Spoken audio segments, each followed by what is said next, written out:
Hi, everyone. I'm Alice, the social media manager for Jubilance, and today I'm talking with Christine Jamieson, Miss Canada 2019 and Miss British Columbia 2019 and 2018.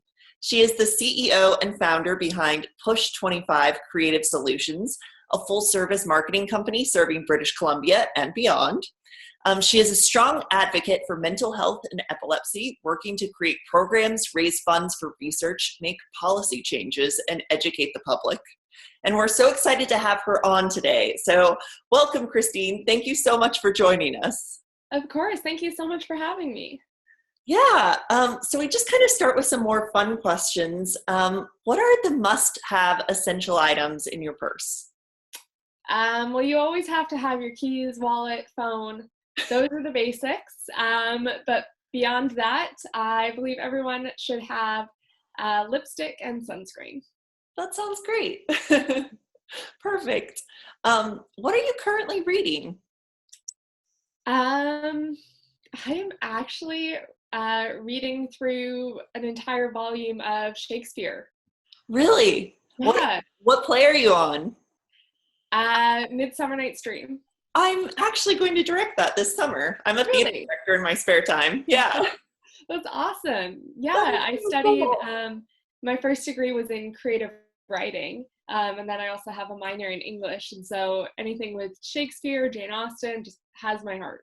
Oh my gosh, that's amazing. Yeah, I love Midsummer. My favorite is The Tempest, though. Yep. What are you currently listening to?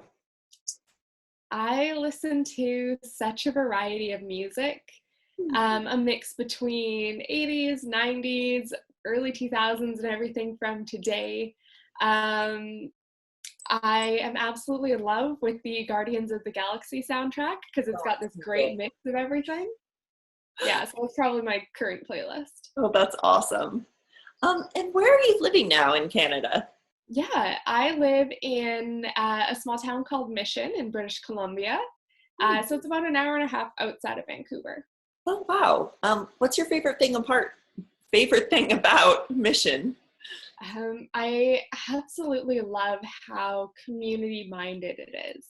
I grew up in in North Vancouver specifically, and in the big city. And when I made the move out here, I was so nervous about it. But everyone here is just so genuine and so nice. Did work bring you out there? Yeah, actually, I got my first job out in Chilliwack, which is about half an hour from Mission. And then eventually ended up moving in with my now fiance and buying a house out here. Oh, amazing. Congratulations. Thank you. Yeah. Do you have a favorite restaurant in Mission? Where should we all check out if we go there? Um, oh, that's a hard one. I love Mission Springs. They have some amazing poutines. But if you ever go to Abbotsford, you also need to go to Loudmouth Brewing because their beer and their food is just on point. That's awesome. Have to check it out. Love a good poutine. Right? Who doesn't? It's so good. It's a sign of a true Canadian, right? Yeah. It's just in my heart. What are the biggest winter traditions in Canada? Um, I think just getting outside and being outside in the weather, no matter what the weather is.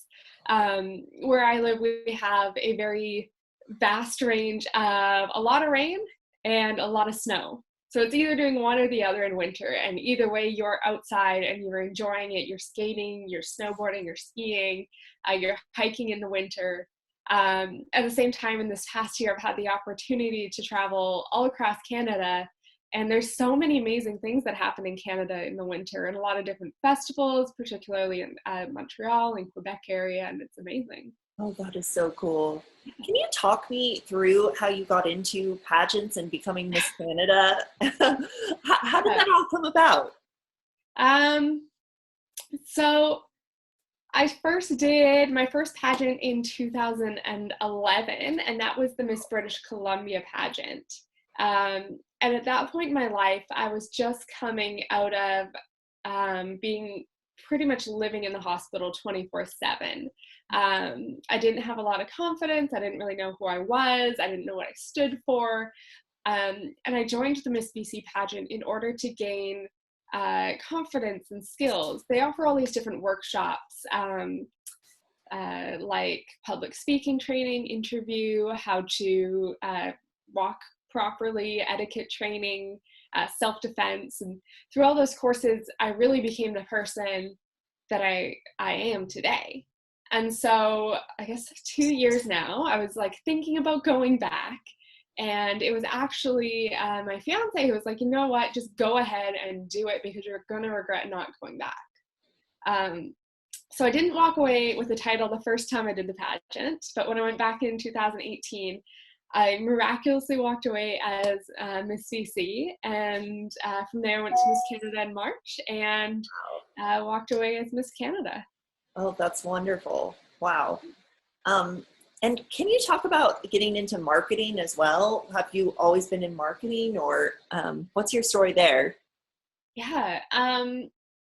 So my education background is not directly in marketing.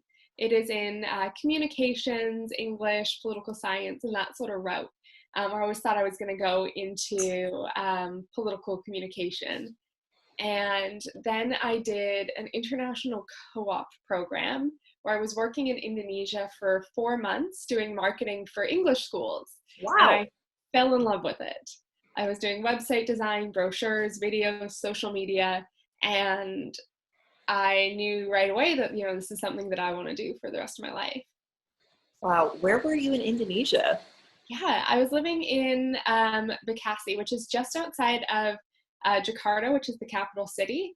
But I was really lucky and had the opportunity to travel pretty much all the way across Indonesia, including, of course, going to Bali and Lombok, which are the two really big touristy parts. It looks so beautiful, like everywhere there. Stunning.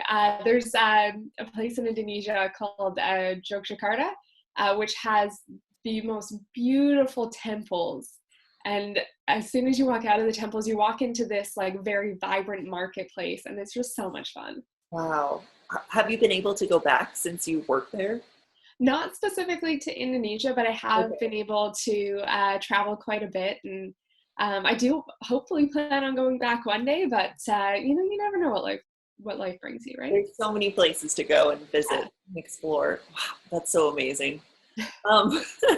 And can you talk a little bit about your year as Miss Canada? So you said you've been traveling around Canada and all the different parts of Canada. What's been your favorite part of all your travels around your own country? Everything. Up until this past year, I had been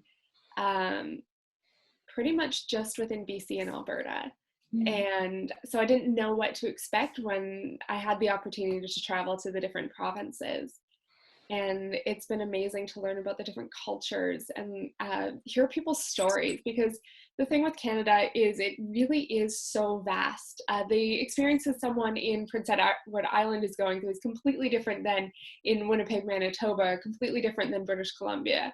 And it's learning what people in those areas are doing well and what they need help with and what could I help promote. I was really lucky. I got to work alongside the BC Epilepsy Society and the I Am a Voice International campaign for epilepsy awareness.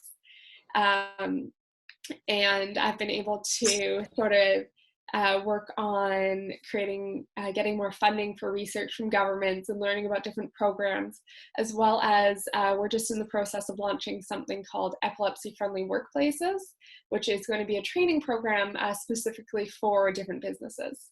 Oh, that's wonderful. Wow. And so were you traveling around working on all your different platforms? Yeah. Oh, wow. So I did get to go, of course, so with pageants, there's sort of two sides of it. And I always make sure whenever someone asks me about, oh, I'm thinking of joining a pageant, like what's it like? I always say, be prepared to win and know that there's two sides to it. One, there's the side that everyone sees, which is the parades and the photos and the hair and makeup and all that fancy stuff. And that's what people think of when they think pageants, right? But there's also this amazing platform that is gives you a voice and gives you an opportunity to work with organizations and help so many people. And it's about making sure that you use that to the maximum of your ability. So immediately I contacted different epilepsy organizations and mental health organizations across Canada, and I've had the opportunity to visit or work with most of them. And I know that you founded your own mental health organization, Faces of Mental Illness. Yeah. Can you talk about that? And have you been working on it as Miss Canada as well? Yeah, so unfortunately it has taken a bit of a backseat this year, but I've got some big plans coming within the next year with it, and sort of putting it together with another project that I'm working on. But yeah, I founded FOMI in 2011. And at that point, this was right after I finished the first round of the Miss BC pageant. So you can see it really led right into this. But I was just coming out of my own mental health struggles with depression, anxiety, and disordered eating. And I was looking around for a community and services for young adults, and I found that there really wasn't any. There wasn't like anywhere I could go, anyone I could talk to, or anyone who even could give me some tips on like, oh, how to de-stress in school and that sort of thing.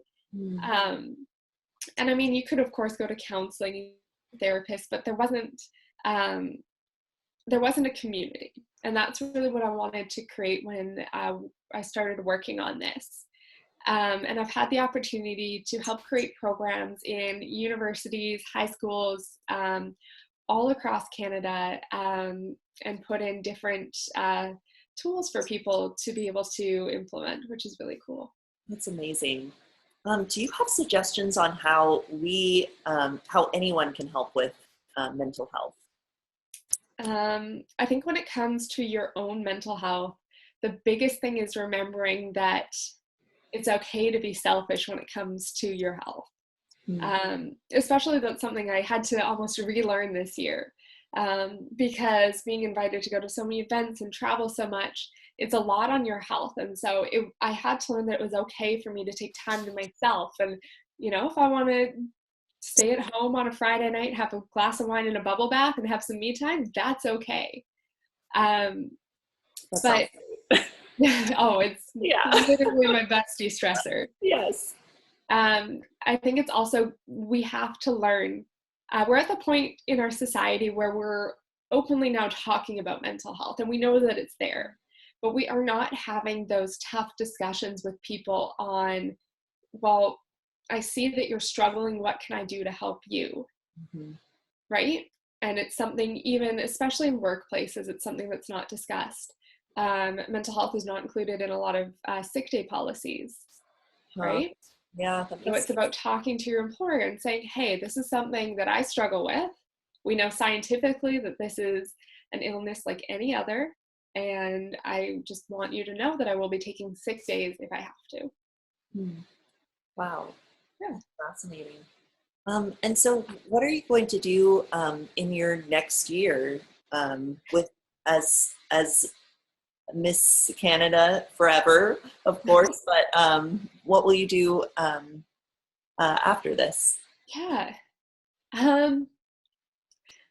It's funny because everyone keeps asking me that, and everyone has always asked me, oh, what's next and what's next and what's next. And even when I was doing Miss BC and Miss Canada, it was, oh, what are you doing this year? What's next? And my answer is, honestly, I don't know. Great. My biggest thing is I want to continue to make the world a better place. I want to continue to fill the needs that I see.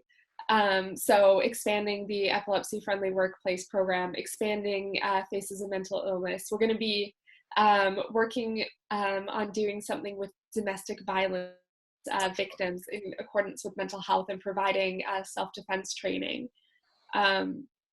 There's just so much going on, and there's never any like this is what I'm doing. It's I want to keep going, and I want to keep doing everything.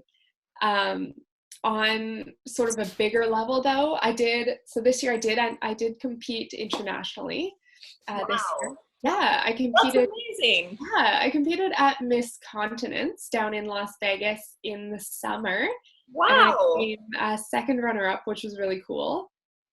So I am looking at doing another pageant within the next 2 years. I don't know if it'll be this year or next year, but somewhere within that span, that's in my picture. I'm of course wedding planning. That takes up a lot more time than I ever thought it would, and I don't know why it does. Yeah, there's just so much going on. That's amazing. And also, speaking of doing it all, I know you're also a dog advocate. So I read that you've saved over 100 dogs' lives through fostering. Can you talk about getting into that? And do you have a dog yourself? Oh my goodness, I have 3 dogs and 2 cats. My fiance told me I'm not allowed anymore, so I decided to foster instead. So wow. for me, I feel very akin to animals, and I see, I think, the saying that for a dog, they're just one part of your life, but for them, you are their entire life, and it goes the same for a cat, and it's so true. And so when I had the opportunity to foster, of course, I said yes. And we get so we work with a couple of different local rescues, and we get dogs that are both local surrenders or from areas such as Texas, California, and Mexico. Those are the 3 big areas that have an abundance of high kill shelters. And what that means is a dog has 72 hours from the time that it enters to the time that it's put down. So the organizations that we work with go in and save their lives, bring them up here, and we are sort of the middle people that help them find a happy, loving home. And it's been quite a journey. We've had, over 100 different dogs, and each one comes with a different set of challenges and a different personality. And it's amazing to see them go from most of the time, these very shy, malnourished dogs that don't quite know what to think about you, to grow into these things that all they want is love and attention, and they're just so thankful. Wow. That's wonderful. Congratulations on that. Oh my gosh, that's amazing work. Thank you. Yeah.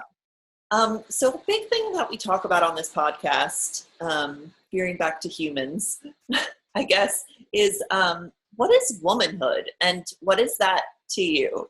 I mean, I think it's a constantly changing definition. It could change like the next second, but what is it to you right now? Yeah, that's definitely such a big question that encompasses so much. One of the themes that I've stuck with over the past 2 years is helping women step into leadership positions. And that doesn't mean always the business world, though, that can be that, but it also just means leadership within your life. And it means stepping into yourself and stepping up to the plate and saying, this is who I am, and this is what I want to do. And I think us as women, for a long time, we have stepped back from the table and stepped away and said, oh, it's okay. We're going to let other people make choices for us. But I think at this point, womanhood is stepping up and making those choices for ourselves and being full women and accomplishing amazing things in our lives. That's amazing. And it sounds like you're doing all those things, doing it all. Thank you. Yeah. And if a woman were to just pass you on the street and you had like 30 seconds to give her your best piece of advice, what would it be? About anything. Don't be afraid to be the change maker. A lot of times we sit and we say, well, things are the way that they are because that's the way that it is. And that's the way that it's always been. And I hear that so much. My dad used to say it all the time when I was growing up. That's the way it is, Christine. Okay, well, things are the way they are because we as a society made them that way. That doesn't mean that that's the way that they have to stay. And so it's okay to be the one who's standing up and saying, hey, like, I don't think this is okay. I want to change this, right? Yeah, that's awesome. Yeah. And it seems like you're changing the world one dog at a time, one platform at a time. all of the like mental illness education that you're bringing to all these different universities and high schools. So keep going. Thank you. Take it all up. Is there anything else you'd like to add to our listeners? I think the biggest thing is just taking charge of your life and saying yes to opportunities. I think that was the biggest thing that in the past few years for me has completely changed my life. I never saw myself as a pageant girl. I never saw myself as Miss Canada. I never saw myself doing modeling or doing all this different stuff that now just is part of who I am. And I think it's about saying yes to opportunities in your life and not being afraid. That's amazing. Thank you so much for being on, Christine. Of course. Thank you so much for having me. It was so lovely to have you.